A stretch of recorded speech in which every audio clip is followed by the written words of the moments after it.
Olá, nono ano, tudo bem? Vamos dar continuidade ao nosso capítulo 1, no qual nós estamos tratando sobre as grandes mudanças e, nesse momento, vamos falar sobre a segunda Revolução Industrial. Na apostila de vocês, na página 3, né, tem uma introdução falando que a Revolução Industrial, ela começou, a segunda Revolução Industrial, ela tem início por volta de 1870 e alcança seu ponto máximo nas primeiras décadas do século XX. Bom, com o desenvolvimento efetivo da atividade industrial, né, em diversas partes do mundo, que teve início lá na primeira Revolução Industrial, que nós já havíamos comentado na aula anterior, né, os donos dos meios de produção e de capitais, eles começaram a direcionar os seus recursos financeiros para o desvendamento e para a criação de novas tecnologias, como procedimentos produtivos, máquinas, equipamentos, enfim, entre outros, né? Tudo isso com um único objetivo: dinamizar e acelerar a produtividade e a automação, né? Buscando aumentar, evidentemente, seus percentuais de lucros. Sendo assim, grande parte desses avanços tecnológicos foi derivado de pesquisas científicas, né, que foram realizadas para o aperfeiçoamento industrial. E esse processo é contínuo. Ele é o mesmo, né, essa busca, né, por constante uma inovação nos materiais, novas tecnologias, métodos de produção, sempre com o objetivo de ampliar as margens de lucro. Nós vamos ver isso também num outro momento, denominado Terceira Revolução Industrial. Bom, sendo assim, o período que mais marcou os avanços tecnológicos foi entre o final do século XIX até meados do século XX, quando o mundo vivenciou uma série de avanços na área da tecnologia, principalmente na medicina, né? E os fatos de maior destaque, assim como foi na primeira revolução, né? Na primeira revolução industrial, em relação a inventos e descobertas. Nesse segundo momento, na segunda revolução industrial, nós vamos ter como destaque, sem dúvida, o petróleo, o motor a combustão, a utilização do aço e o uso das forças das águas na geração de energia elétrica com a criação das usinas hidrelétricas, o que significou um grande avanço. Bom, esse conjunto de novidades tecnológicas, ele veio favorecer e flexibilizar, né, a produção dentro dessa atividade industrial e vai posicionar alguns países como líderes, né? Então, dentro desse processo de industrialização. Então, nós vamos ter algumas nações europeias, além dos Estados Unidos e do Japão, que ingressaram na segunda Revolução Industrial com tudo, né? Bom,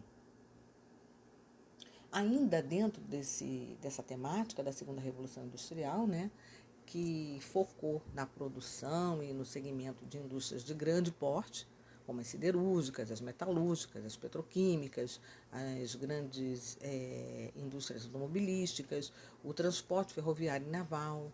Então, essa etapa da indústria mundial, ela produziu profundas modificações no contexto do espaço geográfico no qual essa revolução foi inserida e se desenvolveu. Então, as revoluções industriais, elas são processos que estão, assim, ligados diretamente aos avanços tecnológicos que determinam o sucesso de cada uma delas. Dentro desse tema, eu sugiro a releitura da página 3 da apostila de vocês, que vai falar sobre o Fordismo e o Taylorismo, que já foi objeto de pesquisa de vocês para a aula anterior. Bom, a terceira revolução industrial, ela começou no início da década de em torno de 1970, né, século XX, tendo por base a alta tecnologia, high-tech, né? As atividades vão se tornar mais criativas, exigem uma elevada qualificação da mão de obra e tem um horário mais flexível. Então, é uma revolução técnico-científica, tendo a flexibilidade do toyotismo. Bom, a tecnologia que caracteriza essa terceira revolução industrial, né, que tem início no Japão, é a microeletrônica, a informática também, né, a robótica aparece com muita força, né, e também a biotecnologia, ou seja, uma mistura, né, de física com química, com engenharia genética, com biologia molecular, é, a internet, né, o computador é a máquina da terceira revolução industrial, né? É uma máquina flexível, composta por duas partes, e aí a gente tem hardware, software, né, que é o programa, enfim.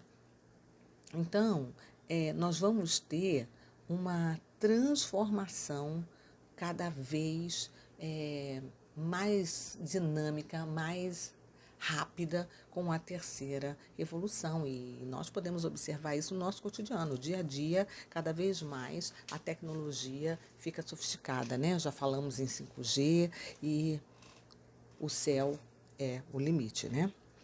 Bom, dentro desse contexto, ainda dessas mudanças significativas, nós temos o comércio internacional, né, que é a troca de bens e serviços através de fronteiras internacionais. Na maioria dos países, ele representa uma grande parte do PIB, né, que é o Produto Interno Bruto, né? E aí a gente tem uma especificação dentro da página 3, uma definição sobre o Produto Interno Bruto. E é importante que vocês releiam esses tópicos, né? O produto interno bruto, ele representa a soma de todos os bens e serviços, né, finais produzidos numa determinada região, um país, um estado, uma cidade, né, durante um determinado período. Que normalmente se contabiliza o ano, né? Então, o PIB ele é utilizado com o objetivo de quantificar a atividade econômica de uma região. Com o fenômeno, né, da globalização, né, cada vez mais o comércio internacional ele também será afetado, né? Então, as nações, atualmente, elas procuram fazer parte de blocos comerciais para que haja uma integração econômica. E aí a gente vai encontrar os blocos econômicos, a União Europeia, o NAFTA, né, que é o Acordo de Livre Comércio da América do Norte, a APEC, que é a Cooperação Econômica da Ásia e do Pacífico, o Mercosul, que é o Mercado Comum do Sul, e a ALCA, a Área de Livre Comércio das Américas. Todos esses blocos que se formam têm um único objetivo, né? Criar uma zona de livre comércio, que é um bloco econômico regional, né, que é formado por diversos países, como já mencionamos, que tem a finalidade de reduzir ou eliminar as taxas alfandegárias entre os países que fazem parte do bloco. Qual é o objetivo? O objetivo dessa área de livre comércio é estimular o comércio entre os países participantes.